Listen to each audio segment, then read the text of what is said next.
राधे कृष्ण। जब ईश्वर से भरोसा उठने लगे तो अवश्य सुने ये कहानी। आपको ईश्वर पे भरोसा करने की ये दृढ़ शक्ति देगी, आप में ऊर्जा भर देगी। जब कभी विषम परिस्थितियाँ आती हैं तो व्यक्ति का ईश्वर से विश्वास उठने लगता है। ये कहानी सुनकर आपको नई ऊर्जा मिलेगी। तो आइए सुनते हैं ये कहानी। कहानी अच्छी लगे तो प्लीज़ सब्सक्राइब ज़रूर कर दीजिएगा, लाइक और कमेंट में हमें बताइएगा ये कहानी आपको कैसी लगी। तो आइए सुनते हैं। ऐसा कहा जाता है कि जो होता है अच्छे के लिए होता है। ये बात भले ही हमें तब ना समझ पाते हों, लेकिन इस बात का एहसास हमें बाद में अवश्य होता है। अक्सर देखा जाता है कि मुश्किल परिस्थितियों में मनुष्य का भगवान पर से विश्वास उठ जाता है, लेकिन आज की ये कहानी हमें ईश्वर पर विश्वास करना सिखाती है। ईश्वर से विश्वास उठने लगे तो अवश्य सुन लीजिए ये कहानी। एक बार की बात है, ऋषिकेश में गंगा के किनारे एक संत रहा करता था।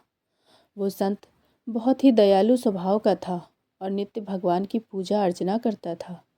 उस संत के बहुत सारे शिष्य थे जो कि उसके सानिध्य में शिक्षा ग्रहण कर रहे थे। वो संत जन्म से अंधा था, लेकिन उसका एक नियम था। वो प्रतिदिन दिन ढल जाने के बाद गगनचुंबी पहाड़ों में सैर के लिए जाया करता था। जब भी वह भ्रमण के लिए जाता तो हरि का कीर्तन करते हुए जाता और इसी प्रकार वहाँ से रोज लौट आता। अपने गुरु को प्रतिदिन ऐसा करता देख उसके शिष्य असमंजस में पड़ जाते कि वे अंधे होने के बावजूद भी ऐसा कैसे कर लेते हैं। एक दिन अपनी जिज्ञासा के चलते एक संत शिष्य ने उनसे पूछा, बाबा, आप हर रोज इतने ऊंचे ऊंचे पहाड़ों पर सैर के लिए जाते हैं, वहाँ तो बहुत गहरी खाइयाँ होती हैं और आप तो देख भी नहीं सकते। क्या आपको कभी डर नहीं लगता? कहीं पाँव डगमगा गए तो, या कोई जंगली जानवर आ जाए तो?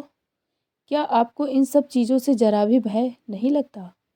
वो संत पहले थोड़ा मुस्कुराए और फिर वहाँ से चले गए। अगले दिन सुबह उन्होंने अपने शिष्य को भ्रमण के लिए साथ चलने को कहा।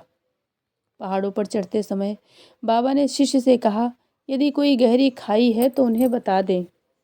ऐसे ही वह दोनों चलते रहे और जैसे ही गहरी खाई आई, शिष्य ने बाबा को इस बारे में बताया और कहा, बाबा, गहरी खाई आ गई है। ये सुनकर बाबा ने शिष्य से कहा, अब तो मुझे इस खाई में धक्का दे दो।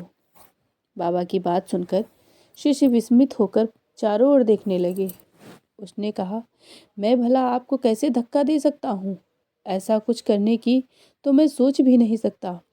शिष्य ने आगे कहा, आप मेरे गुरु हैं, मैं तो अपने किसी दुश्मन को भी इतनी गहरे खाई में नहीं धकेल सकता। बाबा ने कहा, मैं खुद तुमसे इस खाई में धक्का देने को कह रहा हूँ। ये मेरा आदेश है और यदि तुम इस आज्ञा का पालन नहीं करोगे तो तुम्हें नरक की प्राप्ति होगी। मुझे नरक भोगना स्वीकार है बाबा, किंतु मैं ऐसा बिल्कुल नहीं कर सकता, शिष्य ने कहा। तब संत ने शिष्य से कहा, अब तुम्हें समझ आया। जब तुम एक सामान्य मनुष्य होकर मुझे गहरी खाई में नहीं धकेल सकते तो भला मेरा परमात्मा मुझे खाई में कैसे गिरने दे सकता है। भगवान हमेशा गिरे हुए को उबारते हैं और कभी किसी के भी साथ गलत नहीं होने देते। ये सुनकर शिष्य ने अपने गुरु को प्रणाम किया और इस सीख के लिए धन्यवाद दिया।